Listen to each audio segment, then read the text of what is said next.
Class 8 last video में हमने metal और नॉन मेटल्स में मेटल की फिजिकल प्रॉपर्टीज के बारे में पढ़ा था।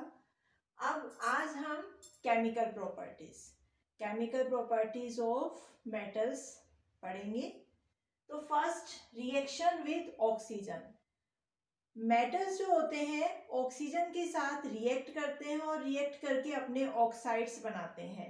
जैसे आपके पास है सोडियम। सोडियम जो होता है वो ऑक्सीजन से रिएक्ट करेगा और रिएक्ट करके बनाएगा सोडियम ऑक्साइड। Sodium oxide. इसी तरह से मैग्नीशियम आपका एक मेटल है। मैग्नीशियम ऑक्सीजन से रिएक्ट करेगा और आपका बनाएगा मैग्नीशियम ऑक्साइड। ये आपका हो गया मैग्नीशियम ऑक्साइड। इसी तरह से कॉपर, वो भी एक मेटल है, ये बना देगा आपका कॉपर ऑक्साइड। लेकिन इसमें एक चीज ध्यान रखने वाली बात है कि जो आपके ऑक्साइड बन रहे हैं ये सारे जो मेटेलिक ऑक्साइड होते हैं ये बेसिक इन नेचर होते हैं। बेसिक इन नेचर यानी कि अगर हम इन ऑक्साइड मेटेलिक ऑक्साइड का पानी से रिएक्शन करा दें या इनका पानी में सॉल्यूशन बना लें और उस सॉल्यूशन का अगर हम लिटमस टेस्ट करें तो लिटमस टेस्ट जो होता है उसमें रेड लिटमस पेपर जो होता है वो ब्लू हो जाता है। इट मीन्स ये बेसिक इन नेचर होते हैं। तो ये ऑक्साइड कैसे हैं? Basic in nature. ये बेसिक इन नेचर है। ये रेड लिटमस पेपर को ब्लू में चेंज कर देते हैं। तो ये बेसिक इन नेचर होते हैं। नेक्स्ट हम देखते हैं एसिड से रिएक्शन विद एसिड।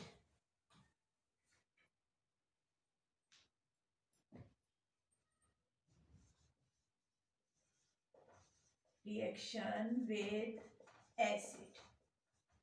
जब भी हम मेटल की एसिड के साथ रिएक्शन करते हैं तो हाइड्रोजन गैस रिलीज होती है और साल्ट बनता है साथ में। जैसे कि हमने रिएक्शन करवाया सोडियम का रिएक्शन कराया हाइड्रोक्लोरिक एसिड से। ये आपका क्या है? Hydrochloric acid. जब हाइड्रोक्लोरिक एसिड से रिएक्शन कराया तो रिएक्शन करने के बाद साल्ट बन गया और हाइड्रोजन गैस रिलीज हो गई। इसी तरह से आप मैग्नीशियम का रिएक्शन करवा दीजिए किसके साथ? हाइड्रोक्लोरिक एसिड के साथ। तो बन जाएगा MgCl2 magnesium chloride plus hydrogen gas जो है वो रिलीज हो जाएगी। इस तरह से आप जिंक का करा दीजिए। अब हम एसिड चेंज कर देते हैं, नाइट्रिक एसिड ले लेते हैं तो भी आपका क्या बनेगा? जिंक नाइट्रेट और हाइड्रोजन गैस रिलीज हो जाएगी। यानी कि जब मेटल एसिड से रिएक्शन करते हैं तो साल्ट बनता है, साथ में हाइड्रोजन गैस रिलीज होती है। अब नेक्स्ट आप देखते हैं डिस्प्लेसमेंट रिएक्शन। ये आपकी बहुत इंपॉर्टेंट रिएक्शन है।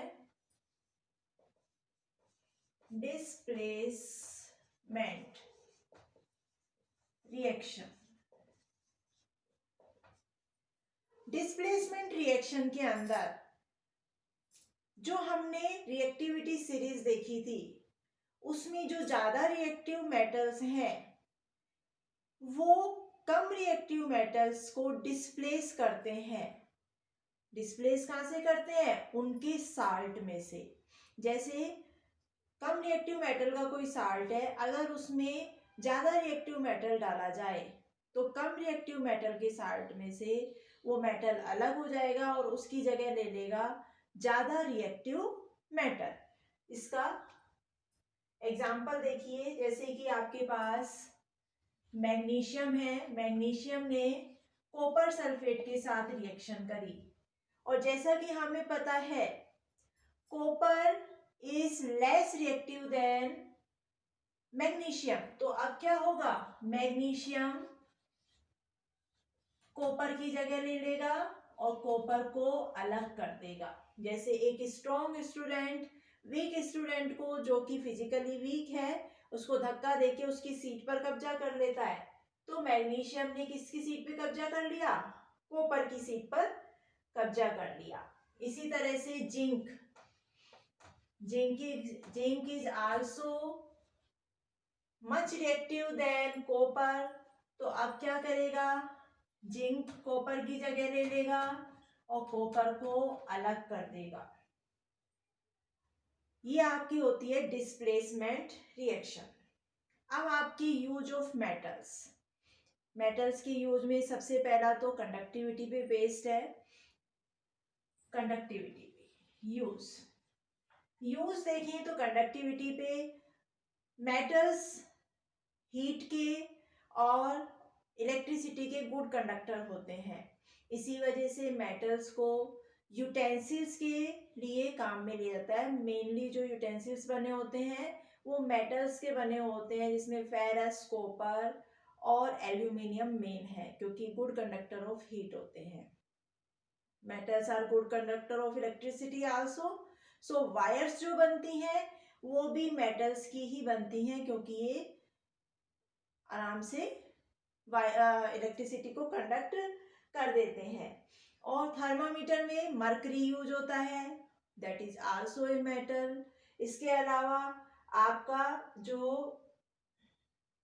आयरन है, आयरन के ऊपर रस्टिंग हो जाती है, तो उस रस्टिंग से उसको प्रिवेंट करने के लिए ग्लेवेनाइजेशन किया जाता है। और ग्लेवेनाइजेशन में क्या किया जाता है, जिंक की प्लेटिंग की जाती है आयरन के ऊपर, तो ये भी एक यूज हो गया। इसके अलावा ज्वेलरी बनाने में मेटल्स का यूज होता है। सिल्वर है, आपका गोल्ड है, प्लेटिनियम है, ये ज्वेलरी के लिए स्पेशल मेटल्स है। आर्टिफिशियल ज्वेलरी आपको बनानी है तो वो आपकी जो सस्ते वाले मेटल है उनकी बन जाएगी, फिर इलेक्ट्रोप्लेटिंग करके उस पर सिल्वर गोल्ड की आप प्लेटिंग करके उनको एक अच्छा लुक दे सकते हैं। इसके अलावा आपकी जो टैप्स होते हैं, आपकी साइकिल बाइक के हैंडल्स होते हैं, इनको क्रोमियम और निकिल की कोटिंग की जाती है इलेक्ट्रोप्लेटिंग की सहायता से, उससे वो रस्टिंग से प्रिवेंट रहते हैं, लॉन्ग टाइम तक उनमें एक शाइन, एक लस्टर बनी रहती है। तो ये आपके हो गए uses of metals. Hope you understand this topic.